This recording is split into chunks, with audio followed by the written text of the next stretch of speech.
TV Radio. Live TV Radio. Live TV Radio. Like mates, plano pong kasuhan ng Philippine National Police ng patong-patong na reklamo ang 20 miyembro ng Kingdom of Jesus Christ o KOJC. Paliwanag ng Special Task Force Group PECNON Alpha Spokesperson Police Brigadier General Roderick Agustos Alba, kakasuhan nila ng resisting arrest, disobedience to agents of authority at paglabag sa Batas Pambansa bilang 880 o yung Public Assembly Act ang mga miyembro ng nasabing religious group. Ito ay dahil sa illegal na pagtitipon at pagmamatigas na bumagi ng kanilang ilalagay o inilagay na barikada sa kalsada sa Davao City.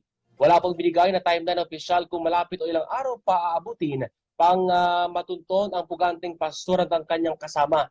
Samantala nilinaw po ng Davao City Regional Trial Court na mananatili pa rin mayroong bisa ang nilabas na warrant of arrest laban sa puganteng pastor at kanyang mga kasamahan.